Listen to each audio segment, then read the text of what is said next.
প্রিয় দেশবাসী, আসসালামু আলাইকুম। ভিক্ষুকরা আছে না, যারা ভিক্ষা করে, এই যে ভিক্ষুকদেরকে আমরা দেশ বিদেশে বাংলাদেশের সরকার সবাই মিলে আমরা সহযোগিতা করি, পাশে দাঁড়ায়, গরিব দুঃখীর অসহায় সবাই পাশে দাঁড়া। সবাই ফেসবুকে কাজ করে, টাকা ইনকাম করে, তারাও গরিবদের পাশে দাঁড়ায়। কিন্তু আমরা যে সবাই এত পাশে দাঁড়ায়, আমরা কি ভিক্ষা কমাইতে পারছি? না ভিক্ষা করা বন্ধ করতে পারছি? আপনারা বলেন।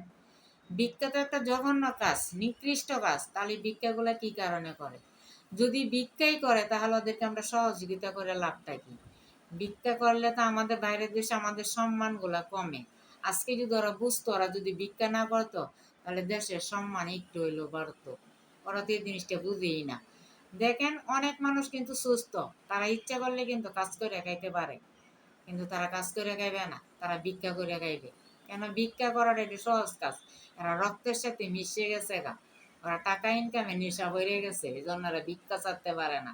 সব ছাড়লে এরা ভিক্ষা ছাড়তে পারবে না। এরকম ওরা জঘন্য কিছু লোক আছে। আমি মনে করি যাদেরকে সহযোগিতা করবেন, যারা গরিব দুঃখী অসহায়, শর্মে লজ্জায় ঘর থেকে বাইর হয় না, তাদেরকে সহযোগিতা করবেন। এই ভিক্ষুকদেরকে সহযোগিতা করে লাভ নেই। কাদেরকে করবেন? যারা হাত নাই পাও নাই, পঙ্গু, এদেরকে ভিক্ষা দিবেন।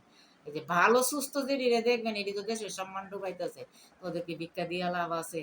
আজকে একটা মানুষ যদি অসহায় পড়ে, সবার কাছে সাহায্য সহযোগিতা চাইতে পারে, যে আমি এই অবস্থা আছি, সবাই আমাকে সহযোগিতা করেন। ওকে কি সহযোগিতা করবে না? সবাই করবে। সরকার থেকে ধরে, দেশের জনগণ থেকে ধরে সবাই করবে। করবে না কেডা? কিন্তু ওরা, আসল কথা হলো, ওরা দেশের সম্মানও বোঝে না, ভিক্ষা করা ওরা ছাড়তে পারবে না। বেশি নেশা, টাকার নেশা, বুঝেন নাই? এটা ছাড়া সম্ভব না।